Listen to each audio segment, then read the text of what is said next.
प्रणमामि हरि प्रिय वृंदाय तुलसी देवै प्रियाय केशवस्य च कृष्ण भक्ति प्रदे देवी सत्य भक्ति नमो नमः। श्री कृष्ण चैतन्य प्रभु नित्यानंद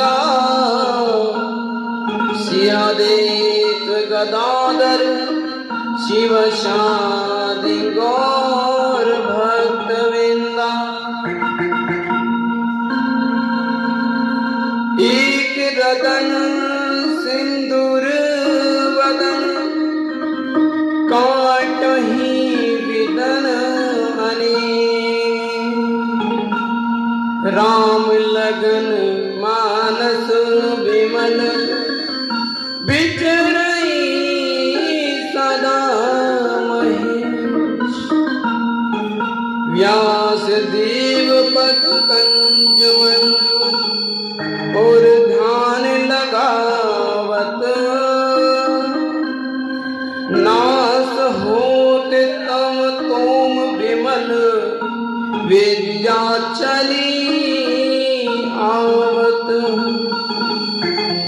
विकसत कविता कुंज कुंज चहु चोर सुगंधी कवि मन मधुकर कर लेत रस मोद सहित नित। जही और विश्व के चपल चक अनुराग लाग रही। व्यास ने बनाए सुखदेव ने सुनाए काय कहत ज्ञानियों ने इसमें गोती लगाए। पार तो न पाए सभी आए लौट मोटे मोटे ग्रंथ सब रच के बनाए। गूढ़े तत्व ज्ञान पर हैरान विद्यमान योग ओ विराग विवेक तोल जाए। राम लगन मन में हमारे भी लागी है लगन इसके भरोसे तो पे लेखनी उठाए। हरे कृष्ण कृष्ण कृष्ण हरे हरे हरे राम राम राम हरे हरे। बोल गोविंद भगवान की जय। बोल भागवत महापुराण की जय। जय जय श्री राधे जय जय श्री राधे जय जय श्री राधे। श्रीमद् भागवत कथा द्वितीय दिवस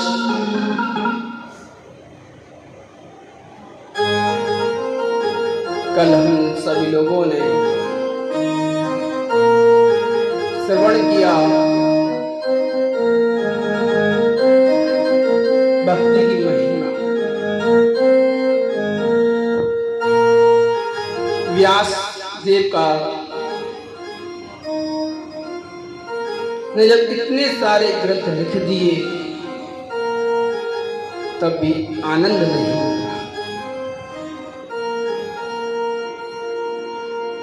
आज सभी लोग जो 4 वेद बने उनमें से एक वेद को पढ़ लेते हैं तो परम ज्ञानी समझते हैं। किंतु व्यास देव जी ने 4 वेद लिखे, 17 पुराण लिखे, 18 उपनिषद लिखे, फिर भी व्यास जी सोच रहे हैं मैं क्या करूं।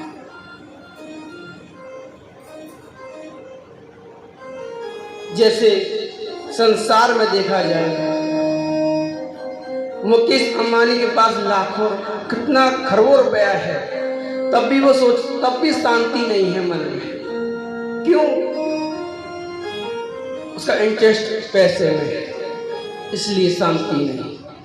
ऐसे ही भगवान व्यास देव जी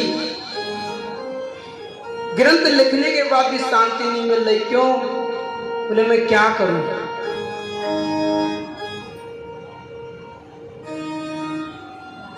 तो नारद जी से भेंट हुई श्री व्यास देव जी की। देखिए जहां भी वर्णन आया है वहां नारद जी ने ही भक्ति की महिमा को प्रकट किया है। कहीं भी चले जाओ, हर प्रसंग में नारद जी का नाम जरूर आएगा। नारद जी ने कहा, व्यास देव जी आप इतने चिंता में क्यों पड़े हो? व्यास देव जी कहने लगे, हे मुनि श्रेष्ठ, आप तो जानते ही हैं मैंने इतना अध्ययन किया, ग्रंथ लिखे, वेद लिखे, पुराण लिखे, उपनिषद लिखे, किंतु मुझे शांति नहीं मिली। सोच रहा हूं क्या करना चाहिए मुझे। नारद जी बोले, आपने इतने वेद लिखे, कहीं आपने कृष्ण का वर्णन किया है? बोले प्रभु नहीं। बोले आपने जब कृष्ण का वर्णन नहीं किया तो कुछ भी आपने हासिल नहीं किया, कुछ भी आपने सब लिखना निरर्थक है। बोले महाराज ये कैसे हो?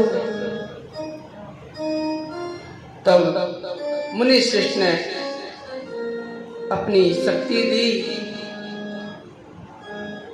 तो व्यास देव से कहा गया कि आप श्रीमद् भागवत कथा की रचना करो।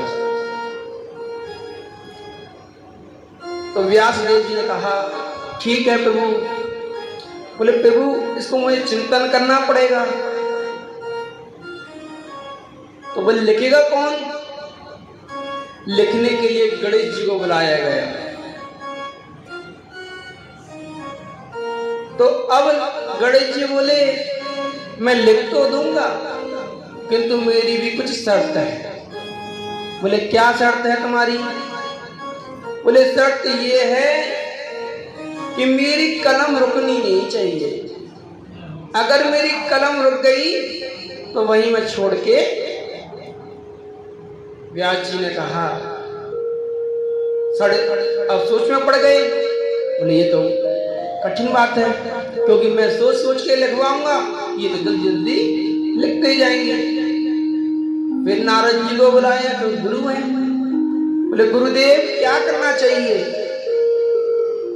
बोले करना कुछ नहीं है, गणेश जी से एक बात तुम कह दो, जब आप लिखो तो सोच के समझ के लिखना। जब ये बात सुनी तो गणेश जी भी अपनी, तब भागवत कथा की रचना होने लगी। व्यास जी ने भागवत लिखी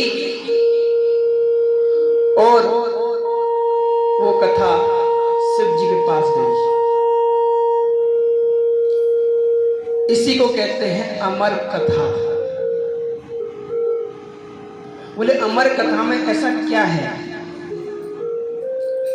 कल मैंने बताया था कि जो भगवान पर शंका करता है वो कभी अमर नहीं हो सकता, और जिसने भगवान पर शंका नहीं करी वो सदा अमर अजर रहता है। बोले अमर किसे कहते हैं? आज देखिएगा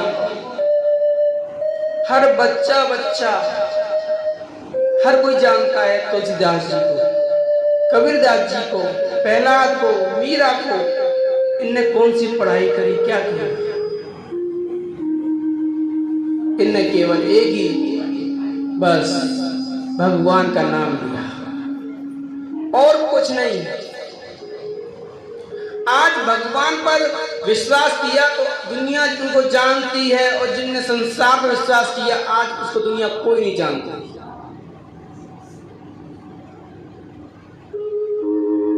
ये बड़ा ही भगवान की महिमा है। संसार में कितना बड़ा काम कर लो, 2 दिन लोग जानते हैं, तीसरे दिन भूल जाते हैं। परिवार के लोग ही जानते हैं कि हमारे पिताजी थे, दादाजी से, बाबा थे, किंतु पड़ोसी को नहीं पता। और भगवान को हर कोई जानता है, भगवान के भक्त को हर कोई जानता है। उनका कोई अपना नहीं होता, सब अपने होते हैं। क्यों? उनका केवल एक ही है, सब जीव गोपाल। तित देखो तित श्याम मई। जब व्यासदेव ने श्रीमद् भागवत कथा की रचना हो गई तो शिव जी को समर्पित कर दी। बोल भागवत भगवान की। वही अमर कथा शिव जी ने पार्वती को सुनाई। इसके बाद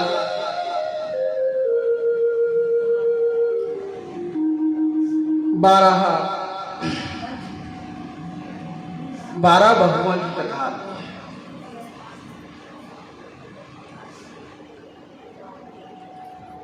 कहते हैं जब जब हुए धर्म की हानि, जब जब धर्म की हानि होती है तब तक भगवान अवतार लेते। भगवान पहले क्यों नहीं लेते? क्योंकि अगर भगवान हर पल पल पर अवतार लेंगे तो भगवान की महिमा क्या होगी? भगवान की महिमा जब होती है जब हमको तड़प रहे हो। कहते हैं ना, जब अग्नि से जला व्यक्ति कहाँ बकता है? पानी की ओर, तब उसे पानी की महिमा समझ में आती है। उससे पहले पानी की महिमा समझ में नहीं आती। ऐसे ही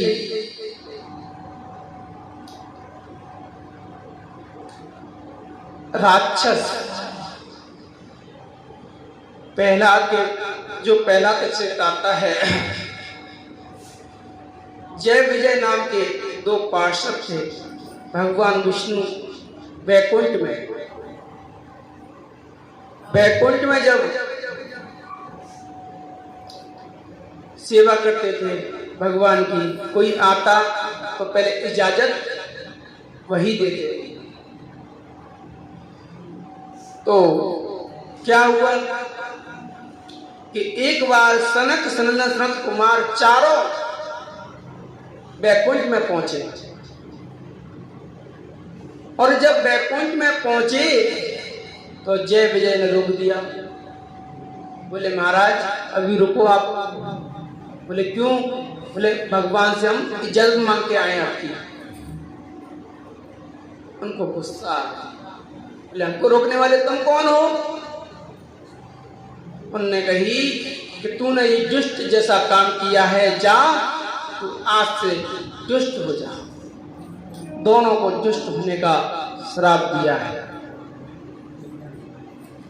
और उन दोनों के नाम क्या रखा गया?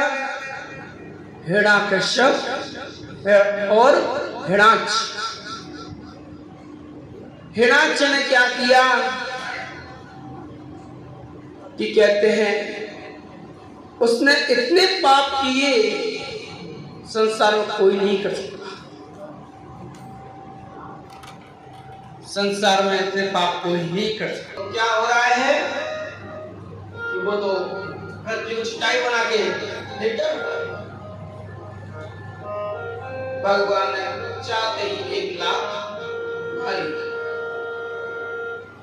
उसकी नींद खुली, नींद खुलते ही लड़ने लग गया। फिर तो घमासान युद्ध होने लगा, और घमासान जब युद्ध होने लगा, भगवान ने उसको 1-2 मुक्के में ही खेल कर गोविंदाई नमो नमः और करते ही भगवान ने अपने सिंह पर दांत पर जो है पृथ्वी को धारण कर और पाताल के ऊपर आ गए हैं। बोलो भगवान की। ऐसे कर भगवान ने 12 वक्त अपनी लीला को संसार में दिखाया। क्योंकि आज भी लोग इतने पापी हैं देश में। लोग सूरज की खोज कर रहे हैं, चंद्रमा की खोज कर रहे हैं, कितना ऊंचा है, कितना नीचा है, पाताल कितना गहरा है। अरे उनका तो वर्णन शास्त्र में पहले से ही लिखा है। सबकी लंबाई, चौड़ाई, ऊंचाई सब लिखी हुई है। फिर शास्त्र को नहीं पढ़ते, अपनी बुद्धि को यूज करते। ऐसे ही भगवान ने अपनी 12 लीला द्वारा सब लोगों को, सब देवताओं को प्रसन्न किया। और उसके बाद भगवान ने आगे चलकर देवभूति कपिल देव जी कथा आती है। कपिल देव जी अपनी समाधि में लीन थे। तो जब लीन थे तो क्या हुआ कि लोग कहते हैं ना, जब संत भजन करते हैं, दूसरे संत देखते हैं ये भजन बहुत कर रहे हैं, बोले इनके पास तो अपना प्रस्ताव रखना चाहिए। जैसे संसार में देखा जाए, अगर आज देखिए बागेश्वर धाम जो है सबके बारे में बता रहा है, तो लोग किस लिए जा रहे हैं? पूछने के अपने बारे में, अपने बारे में। केवल सब अपनी चिंता है।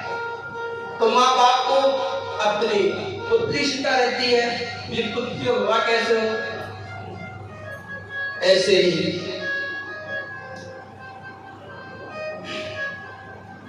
अपनी पुत्री को लेकर ऋषिगण कपिल देव जी के पास आए, देवभूति को लेकर, और कहने लगे महाराज, ये पुत्री हम आपको समर्पित करना चाहते हैं। ऋषि की तपस्या में लीन हो, कोई आए तो भला, ना आए तो भला, उनके लिए कोई फर्क नहीं। क्यों?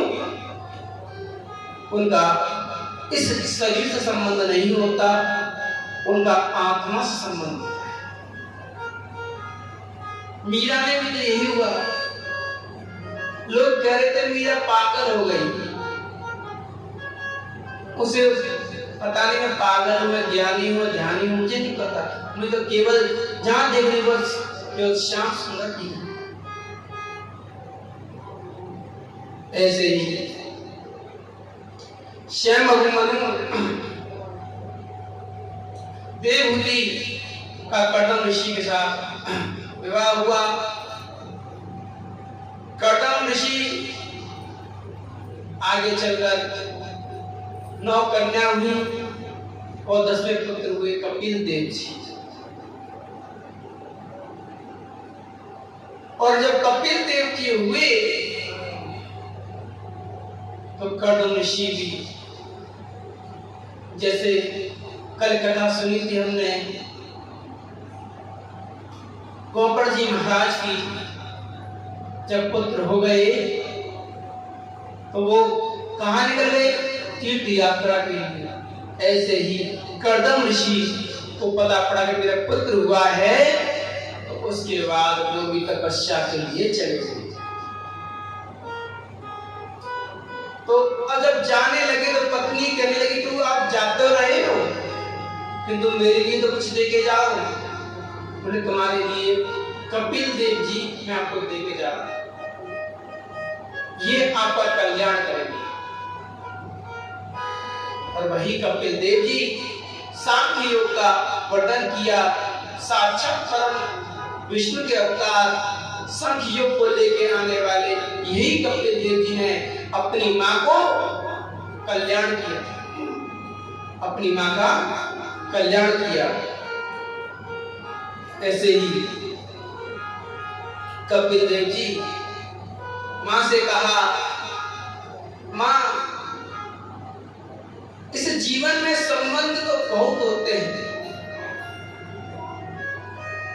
किंतु संबंध कुछ क्षण के होते हैं, कुछ क्षण बाद संबंध खत्म होते जाते हैं। संबंध जुड़ते कब से हैं? जैसे छोटा बालक हुआ, उसके माँ पिता भाई बहन चाचा ताऊ मौसी मौसा सब बने किंतु आगे चल चल कर पता पड़ती है चाचा जी गए, मामा जी गए, माँ गई, बाप गए, सब गए, रहा कौन? बोले माँ ये जीवन एक बबूला है। बोले माँ इस जीवन में कभी कहीं शांति नहीं मिल सकती, इस शांति चाहिए तो केवल आप ध्यान करो, भगवान को याद करो। एक बार एक संत जी रास्ते में जा रहे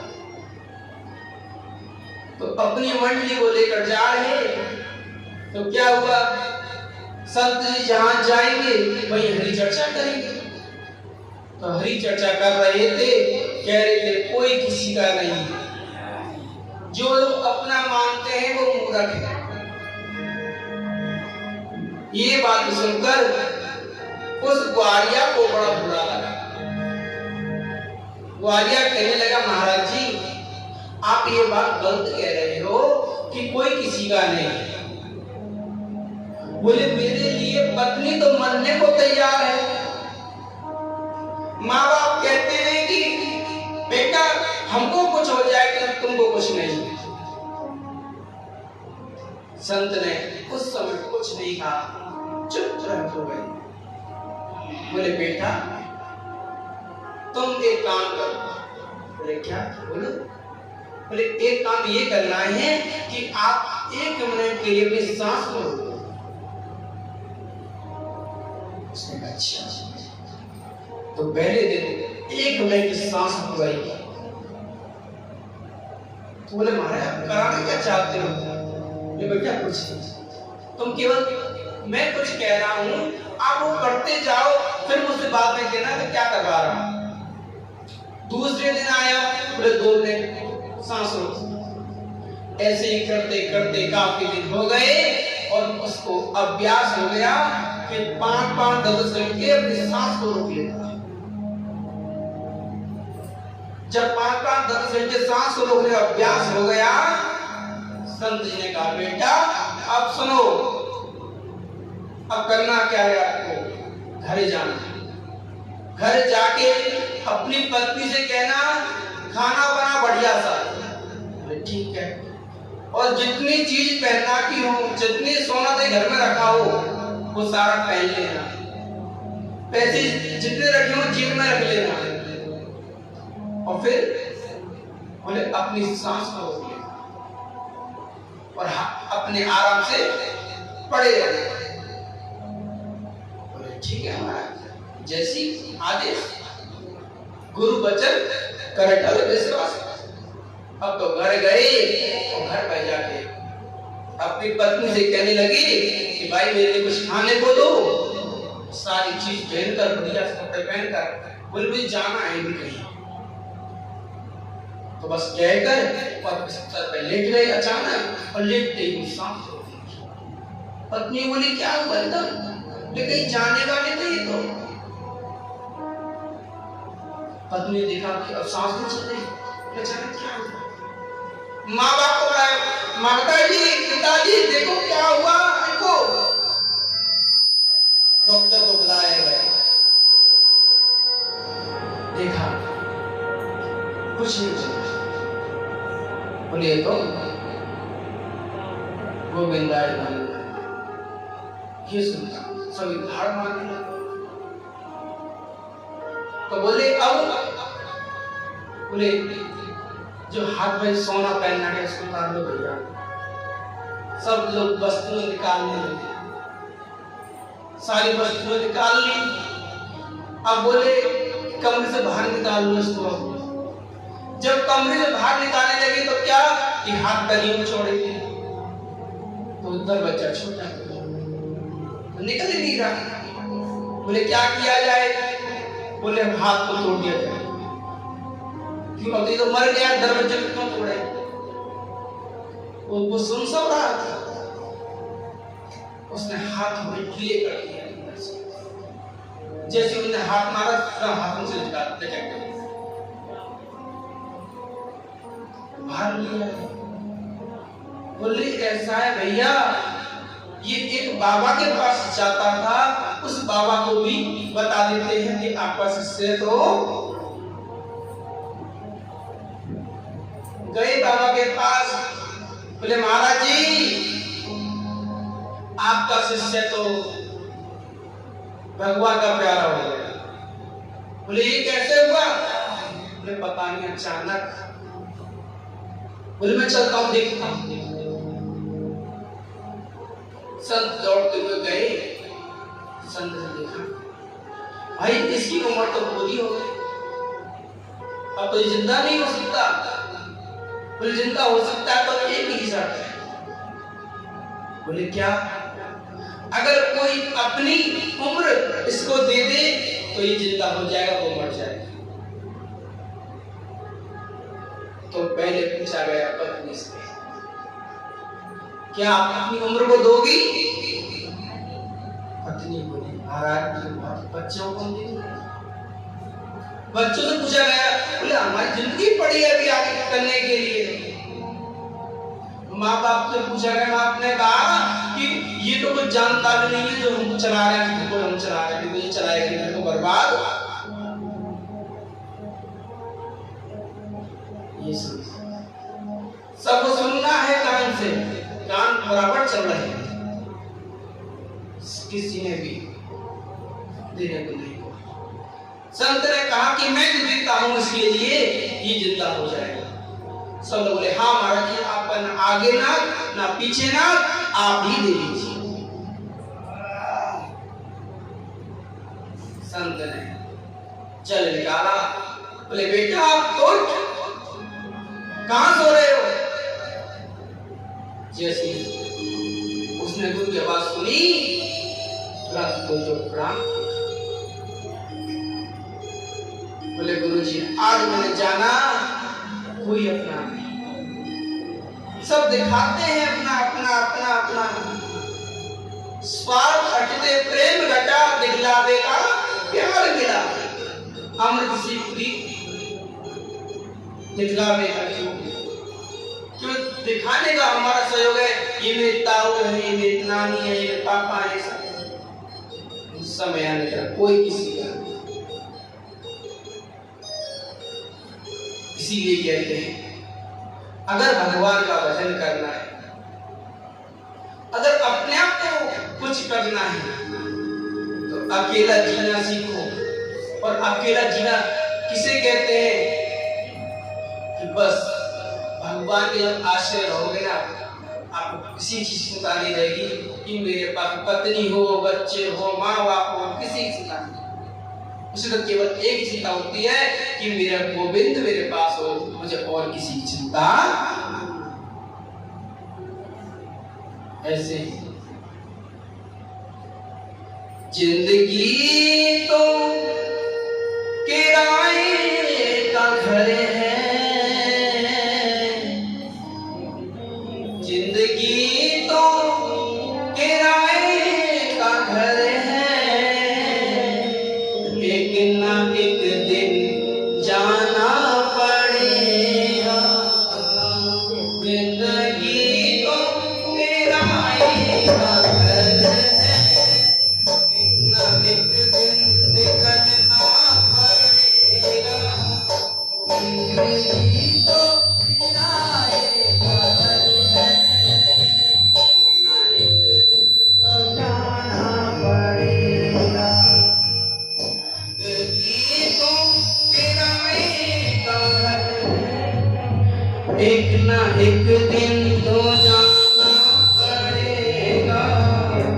जिंदगी तो मेरा एक घर है, एक ना एक दिन तो जाना पड़ेगा। आज देगी मौत भी तुमको आवाज देगी, घर से बाहर निकल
हम सभी लोग जानते हैं, मानते हैं, किंतु इस राह पर चल नहीं पाते।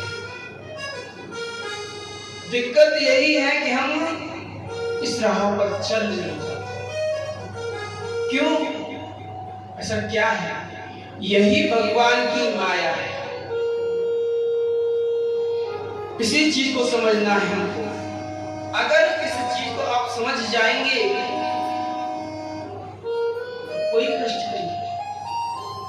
यही संसार दुखमय लग रहा है, यही संसार सुखमय हो जाए। मेरा कहने का मतलब ये नहीं कि घर बार छोड़ो, सब कुछ छोड़ो, निकल जाओ, बन की हो। मेरा कहने का मतलब ये है केवल मन की भावनाओं को चेंज कर दो और बस आपका जो दुख है वो भी मन का ही है, शरीर का नहीं।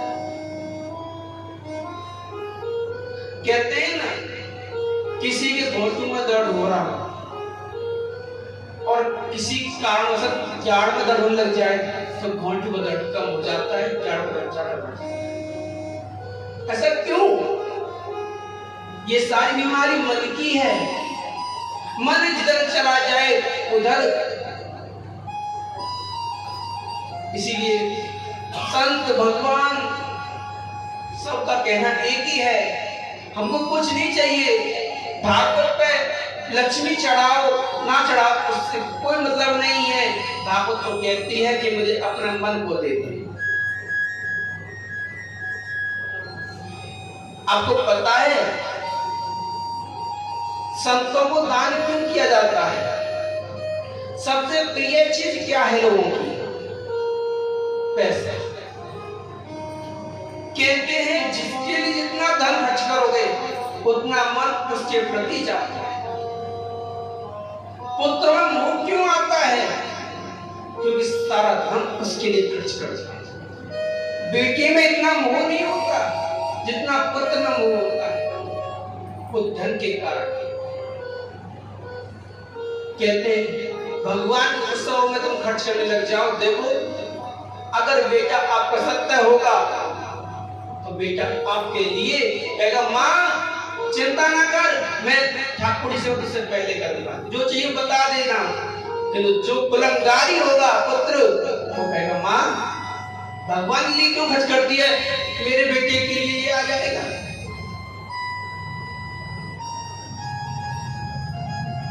लोग कहते हैं भगवान के आपने देखे हैं जो भगवान के लिए खर्च करते हो, बोले सब लोग खर्च करते हैं, उनके लिए खर्च करते हो। ये भी तो पंडित जी भी तो ऐसे ही हैं हमारे जैसे। उनमें और हमें क्या अंतर है? पंडित जी पेट पालने के लिए कथा करते हैं, पंडित जी पेट पालने की कथा करते हैं। तुम्हारी यही सोच है तो वास्तव में तुमने कुछ जीवन को जाना ही नहीं। शास्त्र पंडित क्यों बनाए भगवान ने? आगे जब परिश्रम की कथा आएगी उसमें 91 पुत्र, 80 पुत्र कर्म कांड में गए, 99 नव योगिन संवाद बना और 10 पुत्र जो बने वो भक्ति योग को दान किया है। आज कर्म कांड की पंडितों की संख्या ज्यादा है, इसलिए लोग धर्म से अलग करते हैं। भगवान को तुमने एक बात बताई, दूध में कभी घी देखा है? क्यों? दूध में घी होता है तो दिखता क्यों नहीं? उसकी प्रक्रिया है, गरम करो, मलाई उतारो, जमाओ, तब उसको चलाओ, फिर घी निकले, मक्खन निकलेगा, मक्खन को गरम करो, फिर घी निकलेगा। अब ऐसे मूर्ख लोगों से कहा जाए कि बेटा पहले सत्संग सुन, भगवान की सेवा कर, तो कहता समय नहीं है। बोले समय नहीं है तो पूछ क्यों रहा है? किसान से कहो कि बस खेती तुरंत लगाओ और तुरंत गेहूं ले लो, खेती में समय लगता है।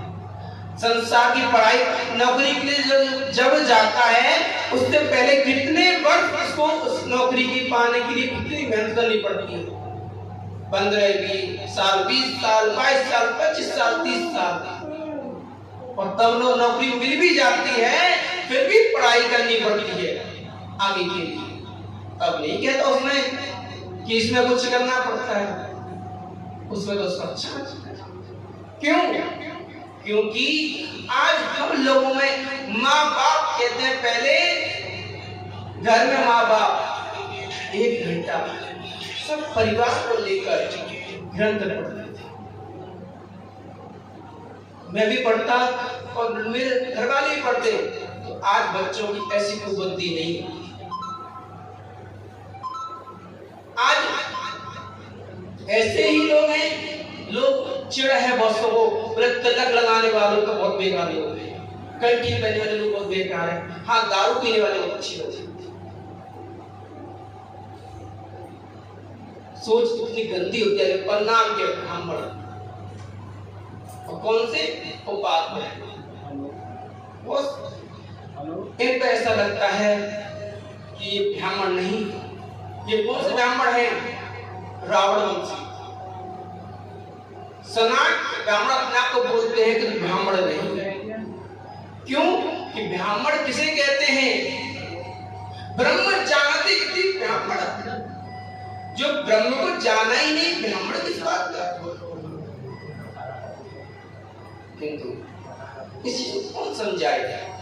वो समझाता, वो लोग कहते हैं कि पंडितों का काम है कथा करना, कैसा नहीं। उनकी धारणा ये हो गई है, किंतु वास्तव में पंडितों का ये काम नहीं। कथा करना, पेट भरना। कथा कोई पेट भरने की वस्तु नहीं है, कथा तो केवल कल्याण की वस्तु है। इसीलिए लोगों की सोच नहीं जाती है। तो इस सोच समझने के लिए आज लोग घर में प्यार नहीं मिलता तो लोग क्या करते हैं? लोग सोसाइटी चाहिए। अब जो सोसाइटी, अगर परिवार में कोई मंदिर दीवारों में जा रहा है, उसकी मंदिर में सोसाइटी बनाता है अपने बचपन से।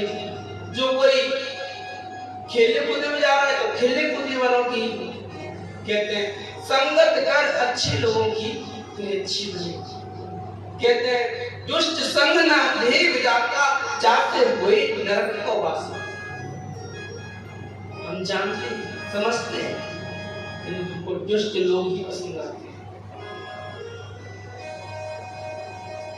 धर्मात्मा कोई व्यक्ति होगा तो उसके लिए कोई सहायता नहीं मिलेगी, किंतु हाँ अगर भाई नौटंकी करने वाले लोग आते हैं, भाई बदलापुर पे खर्च हो जाते हैं, सब देने को तैयार है।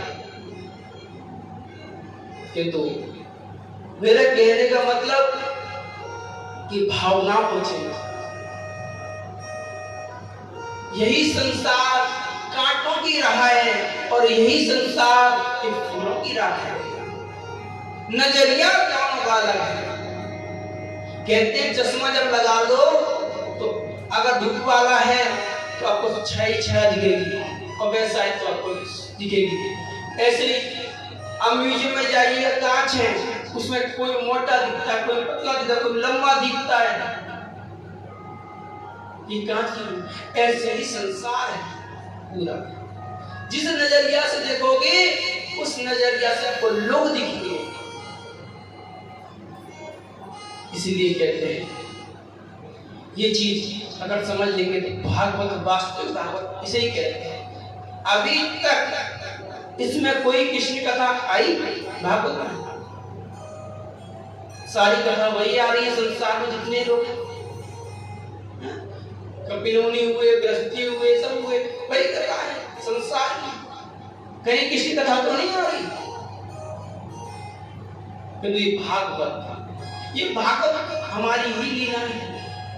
किंतु बस इस लीला में ये बताया गया है कि देखो इन लोगों ने कैसे भगवान को प्राप्त किया, हमारा पद क्या है और हम कहाँ जा रहे हैं, हमारे परम पिता कौन है, सो जनाने के लिए ये भागवत है। जैसे कहते हैं किसी का पुत्र बिछड़ जाए,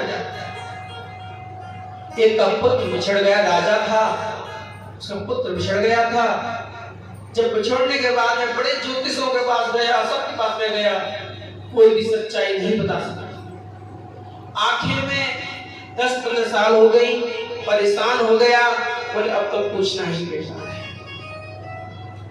एक संत इसके द्वार पर आ गए, बोले राजा दुखी क्यों है? बोले महाराज आप तो जानते ही, मैं आपको क्या बताऊं? बोले बेटा तेरा पुत्र खो गया है। बोले हाँ महाराज। तो मेरे पुत्र कहाँ है तुझे पता है? बोले मुझे पता होती तो मैं लेके ना आ जाता। बोले जब आपको ये पता है मेरा पुत्र खो गया है तो आपको ये पता होगी कि मेरा पुत्र है कहाँ? बोले पता है। बोले कहाँ है महाराज बताओ जल्दी। बोले बताऊं तो जब वो पुत्र तुझे पहचानेगा ही नहीं कि मेरे माँ बाप है। महाराज क्यों? मेरा पुत्र पहचानेगा। बोले बेटा तेरा बेटा जो गया था तो 3 साल का था और आज वो 18 साल का हो गया है। 3 साल का और बिछड़ा आदमी पहचान जाएगा? ये कभी नहीं पहचान। बोले तो फिर चिंता ना कर, मैं जाता हूं उसके पास में। संत उस बालक के पास पहुंचे। वो बालक किसके पास था? बुलटों के पास। संत ने अपना वेश बदल के बुलटों के ग्रुप में गए, कहने लगे बेटा, नाम लेके बोले बेटा तुझे पता है तू किसका पुत्र है? किसका पुत्र हूं? तू राजा का पुत्र है। मैं? बोले नहीं, मेरे तो माता पिता भाई बहन सब यही हैं, मैं किसी को नहीं जानता। बोले बेटा मेला में गए थे, चोरी करके ये लोग लेकर आए। बोले तेरे असली माता पिता ये नहीं, तेरे असली माता पिता राजा हैं, रानी हैं और उनका बहुत बड़ा साम्राज्य है, राज्य है और वो तुझे जानते नहीं। बोले महाराज मुझे मिलाओ, मुझे अपने पिताजी से मिलना है। बोले मिलना है। जब संत ने देखा कि इसकी भी इच्छा हो गई कि मुझे पिताजी से मिलना है, संत ने राजा से कही कि राजा तू चढ़ाई कर दे यहाँ पर। संत के कहने पे राजा ने चढ़ाई कर दी और चढ़ाई करने के बाद क्या हुआ कि जब सारे लोग मारे गए, पुत्र जैसे मिला, पिता और पुत्र का जब मिलन हुआ, वो मिलन वही जानता है जो उसने किया। किंतु संत सोचना पड़ता है। संत भी यही कह रहे हैं कि हम किसकी संतान हैं? परम पिता श्री कृष्ण। हमको ये संसार कितने चोरी कर लेके आया है और हमको यही सब लोग अपने लग रहे हैं। हम भूल बैठे हैं कि हमारे लिए कोई नहीं है, हमारा केवल एक कृष्ण है। हम भूल बैठे हैं। किंतु संत वही है जो हमको इस चीज के लिए ज्ञान दे रहा है, समझा रहा है। संत भी कहते हैं कि जब 2 शब्द हमारे कान में अंदर घूमने लग जाएं, तो बस मान लीजिए कि आपका अब रास्ता कहीं दूर नहीं है। इसी कहते हैं भागवत। ऐसे ही भोलेनाथ जी बड़े भोले हैं। भोले अगर होते तो गले में सर्प क्यों होते? मंडलों की माला क्यों होती उनके गले में अगर भोले होते तो? सब लोग कहते हैं भोले भंडारी। भोले भंडारी कहां से? अगर एक बार दर्शन भोलेनाथ जी के हो जाएं 10 कोस दूर हो। सांप इतना डसेला कि एक सांप को देख तो पूरा हाय मस्ती है। और भोलेनाथ जी ये हम उपासना करते हैं। ऐसे ही शिव जी दक्षिणे जब सती के संग जब शादी हुई उसके बाद में सभा हुई, सभा में सब आए, प्रजापति थे दक्ष।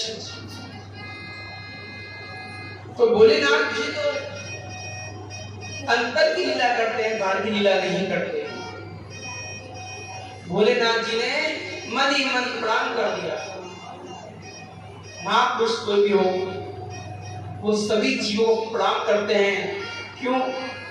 कि बोले सब में भगवान कृष्ण विराजित है, किंतु दिखावा नहीं करता। उनका प्रणाम करना हम लोगों की तरह नहीं। हमारे जब पैर छीनते हैं और पैर छीने में कपट होता है, किन संतों के अंदर में कपट नहीं होता। किंतु दक्ष प्रजापति को लगा कि इसने मेरा सम्मान नहीं किया, ये मेरा जमाई है और जमाई होने पर मेरा सम्मान नहीं किया इसने। उसने बदला लेने के बहाने एक अपने यहाँ यज्ञ रखा। यज्ञ में सभी देवताओं को बुलाया गया, किंतु भोलेनाथ जी को निमंत्रण नहीं दिया। भोलेनाथ जी को निमंत्रण नहीं दिया। भोलेनाथ जी को मतलब ही नहीं। सभी देवता अपने विमानों पर जा रहे हैं, सब दक्ष पे जा रहे हैं। अब इधर में सती देख रही हैं, बोले ये कहां? बोले आप कहां जा रहे हो? बोले आपके पिताजी यज्ञ कर रहे हैं। यज्ञ कर रहे हैं। अब जब सब लोग जाने लगे तो ऐसी बुद्धि कौन होगी उसको मेरे पिता के यहाँ जाने की नहीं। किंतु अब पति से आज्ञा लेना जरूरी है। गरीब पति के पास बोले भोलेनाथ, बोले आपको पता है मेरे पिताजी यज्ञ कर रहे हैं? बोले तो बोले मुझे वहां जाना है। बोले निमंत्रण आया? बोले नहीं आया।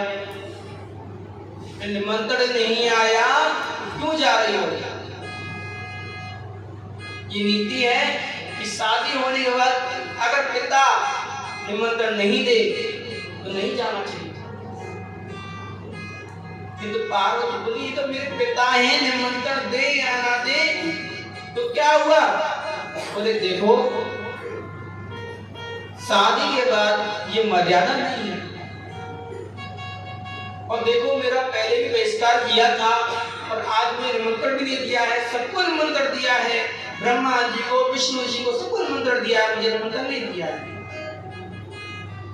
और अगर देखो तुम चाहती हो जाना है पिताजी के पास तो जा सकती हो, तो मैं नहीं जाऊंगी। किंतु आप वहां पे अपमानित होगी।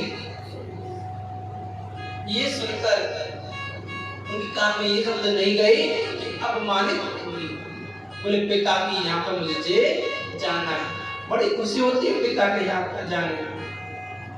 तो चल दी। वहां जब प्रजापति यज्ञशाला में पहुंची, दक्ष प्रजापति बैठा हुआ है, यज्ञ कर रहा है। उसने अपनी पुत्री को देखकर भी अनदेखा कर दिया। देखो कितना इंसान अपनी सम्मान के लिए क्या कर बैठता है कि अपने सम्मान के कारण अपनी बेटी से बोला तक भी नहीं। ये देखकर बड़ी सती को बड़ी गुस्सा है, और उसने देखा कि शिव जी के लिए कोई स्थान भी नहीं दिया, तो बड़ी गुस्सा है। इधर में आपस में सती बोली, हे पिता, तूने ये मेरे परम आराध्य भोलेनाथ का अपमान किया है, तुझे इसका फल मिलेगा। इस पर सुनकर भी कुछ भी नहीं बोला। और जब कोई घर में नहीं हो, और ना ही माँ भी बोली। माँ भी नहीं बोली, क्यों? कि पिता के विरुद्ध अगर बोलती तो माँ को भी मार देता वो, इतना पापी। तो ये अपमान देखकर जिस यज्ञशाला में दक्ष हवन कर रहा था उसी यज्ञशाला में सती हो गई। जब भोलेनाथ को पता पड़ा कि मेरी पत्नी सती हो गई, और किसने बताया? नारद जी ने। और जब नारद जी ने बताया उस समय उनने अपनी बाल से एक बाल उखाड़ा और उससे एक असुर प्रकट किया। वो असुर प्रकट करने का बोले कि जाओ यज्ञशाला को विनष्ट कर दो। और उसने जाके इतना, जो शिव जी के द्वारा भेजी हुई शक्ति हो वो कम पावर होगी, कम शक्ति होगी उसमें। तो जाके देखा वहां पे यज्ञ में पूरा विधन डाल दिया, हवा आंधी तूफान जहां देखो मूत्र सब पूरा गंदा कर दिए यज्ञशाला। इस पर क्रोधित हो गया, लड़ाई होने लगी। और जब युद्ध होने लगा और आखिर में उसकी दक्ष प्रजापति गर्दन भी कटी। जब दक्ष प्रजापति गर्दन भी कटी, सभी देवता लोग भोलेनाथ से प्रार्थना करने लगे, प्रभु आप तो जानते हैं कि अपराध जो किया है वो दंडनीय है, किंतु ये अनजान व्यक्ति है, कोई बात नहीं, प्रभु इस पर कृपा करो। तब भोलेनाथ जी ने बकरे का मुंह दक्ष प्रजापति को लगाया। तो ऐसा क्यों? क्योंकि उसकी बकरे जैसी बकरे बुद्धि नहीं होती, मरता मरता कटता जाता, तभी मैं करता जा रहता है। ऐसे ही भोलेनाथ जी ने कहा कि ठीक है, अगर आप लोग सब कहते हो तो इसकी बकरे का मुख लगा देता। तो ऐसे ही परम आराध्य भोलेनाथ जी सीधे भी बहुत है, भोलेनाथ भी बहुत है, और किंतु जब क्रोध में आए तो उनके बराबर कोई नहीं। गो सभी के दुखड़े गो ओ बागंबर